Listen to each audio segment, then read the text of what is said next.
world was stunned, a moment that no one saw coming, a question that sent shockwaves across the political landscape. Volodymyr Zelenskyy, the man who stood at the forefront of Ukraine's resilience, the leader who had faced down one of the most brutal invasions in modern history, was now being asked whether he owed an apology to Donald Trump. It was a question that should never have existed, and yet here it was, hanging in the air like an unanswered mystery. For years, Zelensky had been painted as both a hero and a villain, a warrior and a politician trapped in the endless struggle of war and diplomacy. His name had become synonymous with resistance, a symbol of defiance against one of the most formidable adversaries on the planet. And yet, as he stood before the world, the weight of this question seemed to press down on him. Did he, the president of a nation under siege, truly owe anything to Donald Trump? The very thought was absurd. This was the same Donald Trump who had been impeached over a phone call with Zelensky, the same Trump who had held back military aid to Ukraine, demanding a favor in return.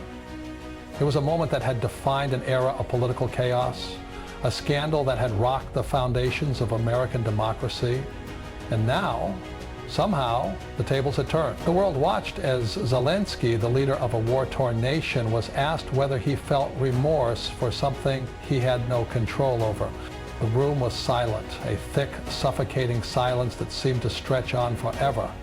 Cameras flashed, reporters leaned forward, waiting, anticipating. What would he say? How would he react? The absurdity of the situation was almost comical, if not for the sheer gravity of what was at stake.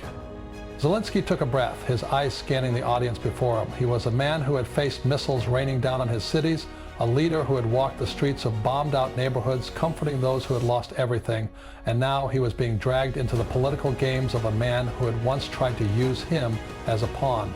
Did he owe Trump an apology? Did he owe anyone an apology for simply standing his ground, for fighting for his country, for surviving? It was a narrative that had been twisted beyond recognition. Those who had once dismissed Ukraine's struggle as insignificant were now rewriting history, bending reality to fit their own agendas. The very notion that Zelensky owed Trump an apology was an insult to the millions of Ukrainians who had suffered, to the soldiers who had laid down their lives, to the civilians who had endured unspeakable horrors.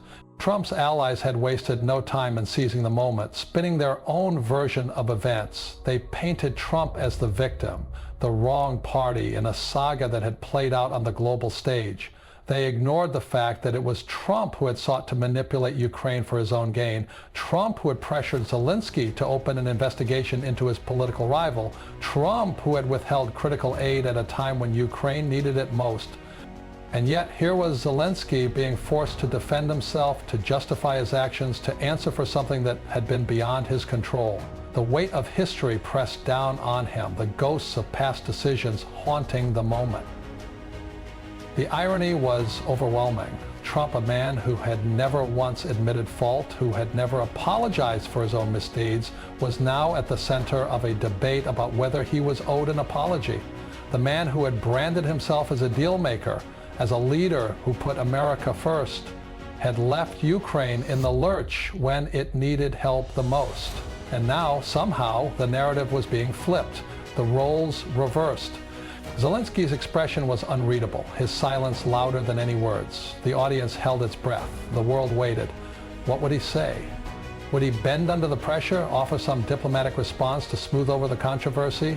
Or would he speak the truth, unfiltered and unshaken? And then he spoke. His voice was steady, measured, carrying the weight of a man who had seen too much, endured too much. There was no anger, no bitterness, just a quiet resolve, the kind that comes from knowing the truth, even when the world tries to twist it. He did not owe Donald Trump an apology. He did not owe anyone an apology for standing up for his country, for defending his people, for resisting those who sought to manipulate and control Ukraine's fate. The facts were clear, the history undeniable, and yet the machinery of politics would continue to churn, distorting reality, spinning new narratives to fit whatever agenda was most convenient. The reporter scribbled furiously, cameras captured every flicker of emotion on his face. The moment was already being dissected, analyzed, twisted into 1,000 different versions depending on who was telling the story. But the truth the undeniable, unshakable truth remained the same. Zelensky owed Trump nothing.